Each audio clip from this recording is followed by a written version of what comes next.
विजय दिवस पर आज पूरा देश दिल्ली में नेशनल वॉर मेमोरियल पर अपनी जान का बलिदान देने वाले वीर सपूतों को श्रद्धांजलि दे रहा है।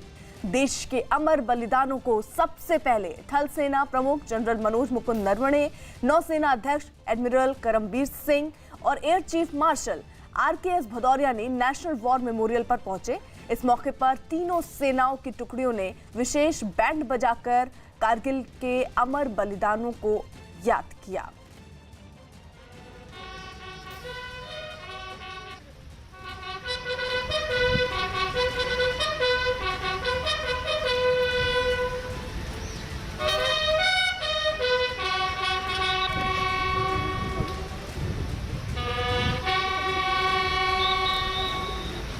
नीरज हमारे साथ हमारे सहयोगी इस वक्त जुड़ चुके हैं। नीरज, आज पूरा देश उन शहीदों को याद कर रहा है, उनमें हमारे थल सेना जल सेना की ये सेनाध्यक्ष भी शामिल हैं।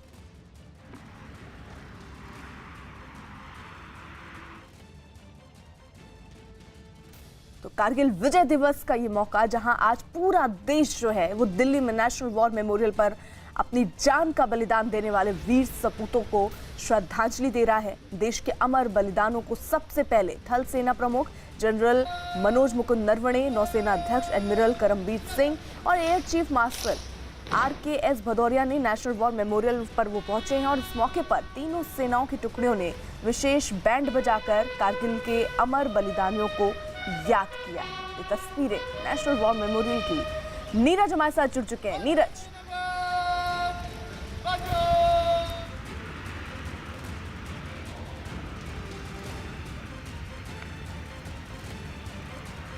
नीरज, आज ये जो शहीदों को नमन चल रहा है, 21वीं ये सालगिरह, जिस पर पूरा देश इस वक्त उन शहीदों को जरूर याद कर रहा है नम आंखों के साथ।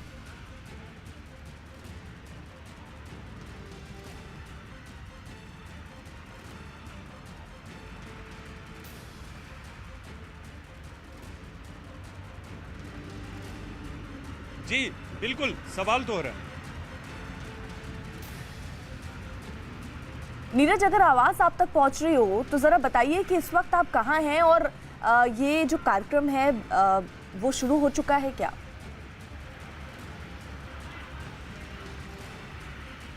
देखिए, बिल्कुल 21 साल करगिल दिवस के हो गए हैं और ख़ास मौका है भारत के लिए, क्योंकि जब कश्मीर में जिस तरह से घुसपैठ की गई पाकिस्तान की तरफ से, उसका जवाब जिस तरह से शौर्य का परिचय देकर भारतीय जवानों ने दिया था, उसको याद करने का एक महत्वपूर्ण दिन। और नेशनल वॉर मेमोरियल के पास हम लोग खड़े, यहाँ की तस्वीरें आप देख सकते हैं। सेना के तमाम जवान जो है आपको टीवी स्क्रीन पे दिख रहे होंगे और उन शहीदों को याद करने का दिन है। नेशनल वॉर मेमोरियल जो तमाम युद्धों में, तमाम लड़ाइयों में भारतीय शहीदों ने जो अपने शौर्य का परिचय दिया है, उसको याद करने का दिन। और कारगिल दिवस को 21 साल हो गए हैं, तो ऐसे में ये सबसे खास मौका होता है कि उन्हें याद किया जाए। तमाम लोग जो हैं इस वक्त यहाँ मौजूद हैं और उन जवानों को, उन शहीदों को याद करें जिन्होंने देश की भूमि से पाकिस्तान के घुसपैठ का जवाब देने के लिए अपनी जान गंवाई, अपनी शहादत दी, और उसी को याद करने का दिन। और इसीलिए महत्वपूर्ण भारत के लिए करगिल दिवस का दिन आज 26 जुलाई और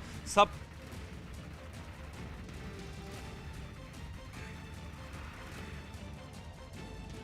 और ये तस्वीरों में राजनाथ सिंह नजर आ रहे होंगे आपको करगिल में शहीदों को श्रद्धांजलि देने के लिए।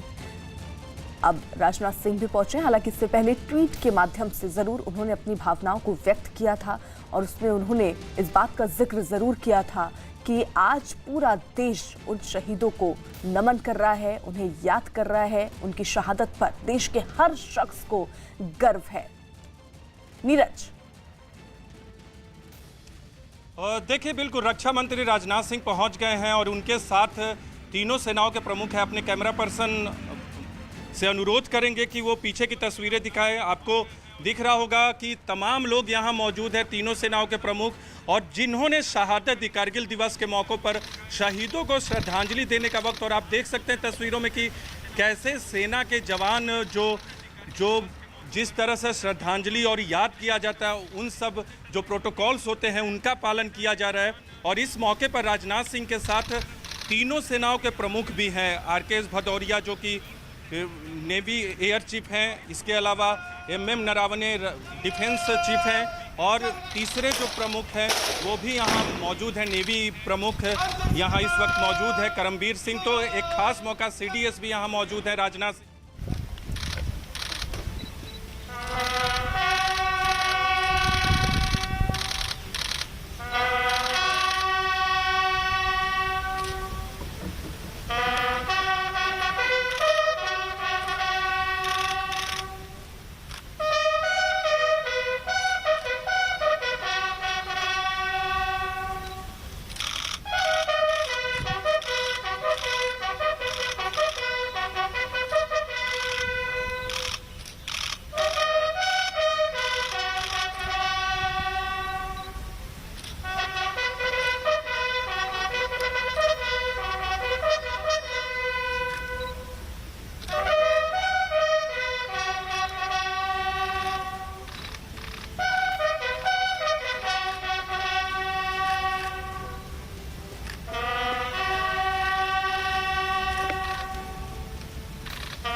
तो कारगिल दिवस के मौके पर शहीदों को नमन करते हुए राजनाथ सिंह तस्वीरों में आपको दिख रहे हैं। साथ ही साथ तीनों सेना के अध्यक्ष यहाँ पर मौजूद हैं और ये बहुत ही महत्वपूर्ण दिवस है आज सारे ही भारतीयों के लिए। हालांकि भारत में हर साल 26 जुलाई के दिन ये दिन शहीदों को नमन के लिए मनाया जाता है, उनको याद किया जा सकता है। और भारत और पाकिस्तान की सेनाओं के बीच साल 1999 में कारगिल युद्ध लगभग 60 दिनों तक चला था और 26 जुलाई के दिन उसका अंत हुआ था और इसमें भारत को विजय हासिल हुई थी।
आज कारगिल विजय दिवस की 21वीं सालगिरह है और इस मौके पर हर कोई शहीदों को नमन कर रहा है। राजनाथ सिंह हो, राहुल गांधी हो, सब ने ट्वीट के माध्यम से भी आज शहीदों को याद किया है। नीरज हमारे साथ जुड़े हुए हैं। नीरज, तस्वीरों में हम देख रहे हैं राजनाथ सिंह वहां पर पहुंचे हुए हैं और श्रद्धांजलि देते नजर आ रहे हैं। देखिए, बिल्कुल पुष्पांजलि अर्पित कर रहे हैं। वो पुष्प के द्वारा वो तमाम शहीदों को, देखिए अभिमान का दिन होता है। जिस तरह से भारत के जवानों ने कारगिल में पाकिस्तानी घुसपैठ का जवाब दिया था, उस जवाब को जो जवाब दिया था और अपनी भूमि से पाकिस्तान के सेना और जो तमाम लोग थे घुसपैठ करने वाले, उनको भगाया था। तो अभिमान का दिन होता है आज का दिन 26 जुलाई का, और कारगिल दिवस के मौके पर उन्हीं को याद करने का दिन है। और सबसे खास बात यह है कि तमाम लोग, कोरोना काल में आज शहादत को सम्मान दिया जा रहा है, तो तमाम प्रोटोकॉल्स का भी पालन किया गया है। इसके पहले आपने देखा कि कैसे सेना की तीनों टुकड़ियां यहाँ मौजूद थी, तीनों सेनाओं के प्रमुख मौजूद थे, और राजनाथ सिंह उन सबकी मौजूदगी में उन तमाम वीरों को याद किया जिनकी वीर गाथा को भारत आने वाले कई वर्षों तक, जब तक भारत लगातार जो है उनकी वीर गाथा को याद करता रहेगा। क्योंकि कारगिल में जो उन्होंने वीरता दिखाई थी वो अपने आप में बहुत ही याद करने वाली, और उसी यादगार दिन के लिए कारगिल दिवस हर साल 26 जुलाई को मनाया जाता है। और आज का दिन जो है भारतीय इतिहास में हमेशा दर्ज रहता है। 21 साल हो गए हैं, और उसी को याद करते हुए नेशनल वॉर मेमोरियल पर राजनाथ सिंह के अलावा सेनाओं के तमाम लोग यहाँ मौजूद हैं। उन वीरों को याद कर रहे हैं कि आज के दिन को उनके सम्मान में, उनकी शहादत में, उनके अभिमान में याद करने का दिन। और कहीं ना कहीं उन्हें भी एक संदेश है, जिन्होंने भारत पर बुरी नज़र डाली थी, उनके लिए भी एक संदेश होता है इस तरह का दिन। तो देखना होगा कि अब आने वाले दिनों में, जब जिस तरह से अभी LAC पर विवाद चल रहा है और लगातार भारत चीन के बीच भी लगातार ये कोशिश जारी है कि शांतिप्रिय ढंग से पूरे मामले का समाधान हो, तो तमाम ऐसे लोगों को भी एक संदेश देने की कोशिश की जाती है अपने वीरों की वीरता को याद करके। और कारगिल की विजय दिलाने वाले जो हमारे सेना के जवान थे, उनकी शहादत सदैव हमारे लिए प्रेरणा के स्रोत के रूप में काम करेगी। सर, LAC पर अभी भी तनाव बना हुआ है? कोई तनाव नहीं है। तो राजनाथ सिंह जो कि वहां पहुंचे, श्रद्धांजलि अर्पित की उन्होंने, और उसके बाद उन्होंने इस बात का जिक्र भी किया कि इनकी शहादत कभी भूली नहीं जाएगी। हर दिन आज के ही दिन यानी 26 तारीख को ही हम दरअसल नमन करते हैं, शहीदों को याद करते हैं। और आज का दिन भी कुछ ऐसे ही राजनाथ सिंह यहाँ पर पहुंचे हैं नेशनल वॉर मेमोरियल, और यहाँ पहुंचकर उन्होंने श्रद्धांजलि अर्पित की। और उसके बाद उनके साथ साथ आपको बता दें, तीनों सेनाओं के अध्यक्ष भी इस वक्त वहाँ उनके साथ मौजूद हैं। तो कारगिल के शहीदों को नमन करता हुआ पूरा देश इस वक्त, तो 26 जुलाई का आज का ये दिन जो हर साल विजय दिवस के तौर पर मनाया जाता है भारत और पाकिस्तान की सेनाओं के बीच। आपको बता दें, साल 1999 में कारगिल का जो युद्ध हुआ था, जो लगभग 60 दिनों तक चला था, 26 जुलाई यानी आज के दिन ही उसका अंत हुआ था, और इसे ही हम विजय दिवस के तौर पर मनाते हैं। नीरज हमारे साथ जुड़े हुए हैं। नीरज, राजनाथ सिंह जब से उनसे पूछा गया कि जो शहादत हुई, आज आप यहाँ पहुंचे हैं, तो उन्होंने इस बात का जिक्र यहाँ पर बड़े ही गर्व के साथ किया कि देश जो है वो शहीदों की जो कुर्बानी है वो भूलेगा नहीं। बिल्कुल, और उसी को सम्मान देने का दिन। और सबसे खास बात यह है कि 2 महीने तक जो ये युद्ध चला था, घोषणा औपचारिक तौर पे घोषणा तो भले ही नहीं हुई थी, लेकिन क्योंकि भारतीय भूमि में पाकिस्तानी सैनिक थे, तो उनको हटाने का एक बड़ा अभियान चलाया गया था भारत की तरफ से। और दूसरी महत्वपूर्ण बात, जिस तरह का दुर्गम युद्ध कहा जाता है कि दुनिया के तमाम जो युद्ध हुए हैं उसमें भले ही इसकी औपचारिक घोषणा नहीं हुई थी, लेकिन एक बात महत्वपूर्ण है कि इस तरह के दुर्गम इलाके में जो अनुभव रहा भारतीय सैनिकों का, और जिस तरह से पाकिस्तानी सैनिकों को भारतीय सैनिकों ने हटाया, वो अपने आप में उसकी तुलना बहुत प्रसिद्ध युद्धों से की जाती है। क्योंकि कई पहाड़ियों पर, कई चोटियों पर पाकिस्तान के सेनाओं ने कब्जा कर लिया था पूरे इलाके में, और उनको भगाने का काम बहुत मुश्किल से किया गया था। और इसमें कई जवानों और अफसरों की शहादत हुई थी, और उसको याद करने का दिन। और नेशनल वॉर मेमोरियल पर, जैसा कि मैंने पहले बताया, कि न सिर्फ आज उन करगिल के शहीदों को याद करने का दिन है, बल्कि उन्हें भी याद किया जाता है जो अलग अलग युद्धों में अपनी शहादत देकर भारतीय शान को ऊंचा किया है, भारत की शान को बढ़ाया है। और एक बार फिर अपने कैमरा पर्सन गणेश से कहेंगे कि वो पीछे की तस्वीरें दिखाएं यहाँ। तो बिल्कुल ये तस्वीरें हम देख रहे हैं। राजनाथ सिंह वहां पहुंचे, तीनों सेनाओं के अध्यक्ष भी वहां मौजूद थे। कारगिल विजय की आज 21वीं सालगिरह है और इसी मौके पर राजनाथ सिंह भी यहां पर पहुंचे हैं और उन्होंने श्रद्धांजलि दी। इससे पहले कई ट्वीट के माध्यम से भी श्रद्धांजलि देते हुए राजनाथ सिंह भी नजर आए, अमित शाह भी नजर आए और इसके साथ साथ राहुल गांधी ने भी ट्वीट के माध्यम से इन जवानों को याद किया। तो कारगिल विजय दिवस के मौके पर आज जो देश है वो भारत मां के उन वीर सपूतों को याद कर रहा है जिन्होंने भारत की रक्षा के लिए अपने प्राणों की कुर्बानी दी। कारगिल दिवस के मौके पर भारतीय सेना ने एक वीडियो के जरिए शहीद जवानों को श्रद्धांजलि दी। ट्विटर पर पोस्ट किए गए इस वीडियो में कारगिल युद्ध में पाकिस्तान की साजिश और कई कठिनाइयों के बीच भारतीय सेना के जवानों के साहस को दिखाया गया और अंत में इस लड़ाई में शहीद हुए जवानों को श्रद्धांजलि दी गई। 22 साल पहले आज के ही दिन कारगिल युद्ध खत्म होने के मौके पर कारगिल दिवस मनाया जाता है।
वहीं गृह मंत्री अमित शाह ने ट्वीट कर कारगिल के शहीदों को श्रद्धांजलि दी। उन्होंने लिखा कि कारगिल विजय दिवस भारत के स्वाभिमान, अद्भुत पराक्रम और दृढ़ नेतृत्व का प्रतीक है। मैं उन शूरवीरों को नमन करता हूं जिन्होंने अपने अदम्य साहस से कारगिल के दुर्गम पहाड़ियों से दुश्मन को खदेड़कर वहां पुनः तिरंगा लहराया।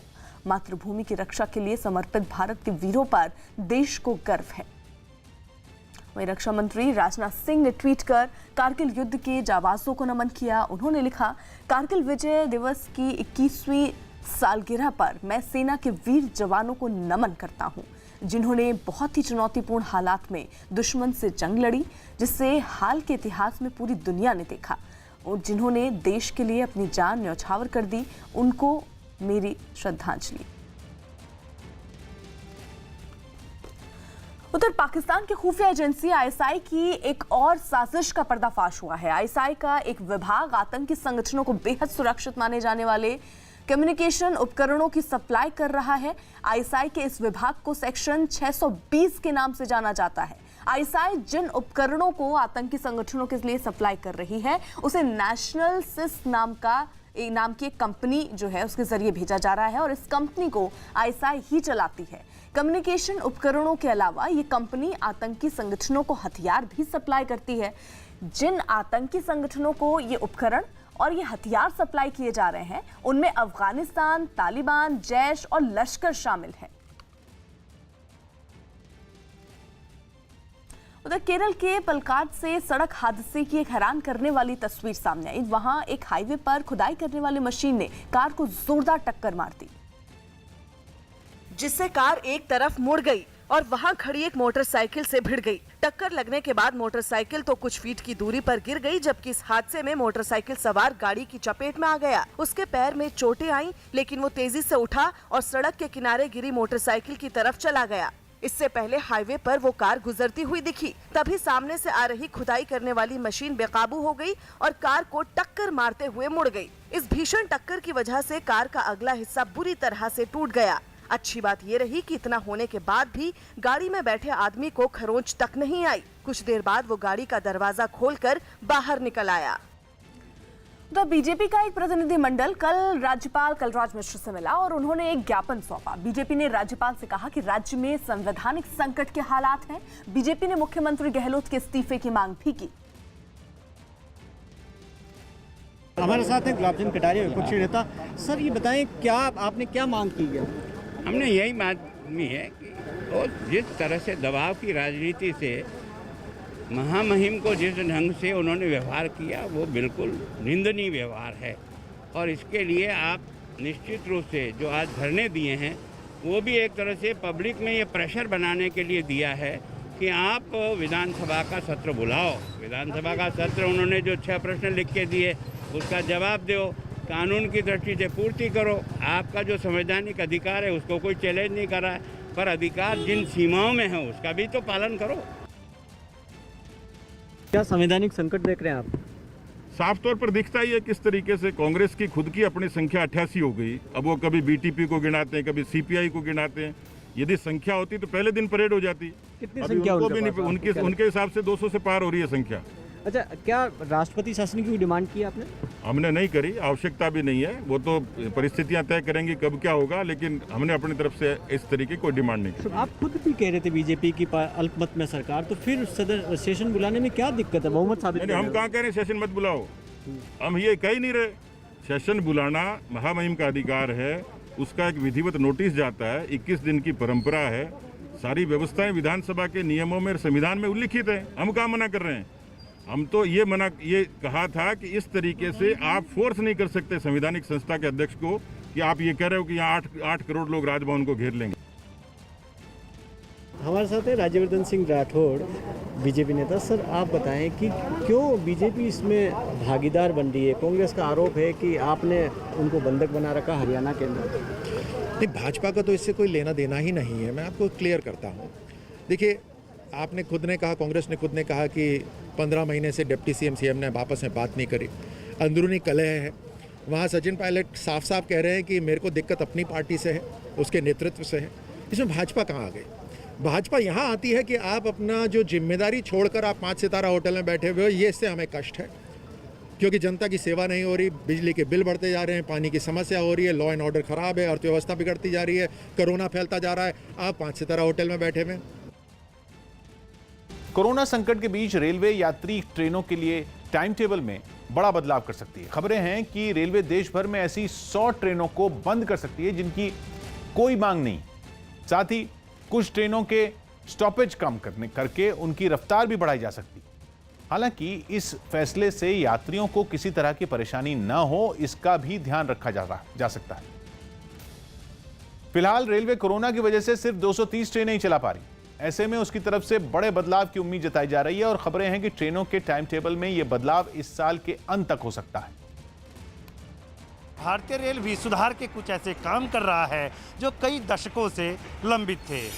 जीरो बेस्ड टाइम टेबल का सबसे बड़ा फायदा ये होगा कि रेल मुसाफिर एक बेहतर यात्रा का आनंद ले पाएंगे। उधर बिहार के दरभंगा में बाढ़ से न केवल लोग बल्कि पुलिस वालों को भी परेशानी उठानी पड़ी।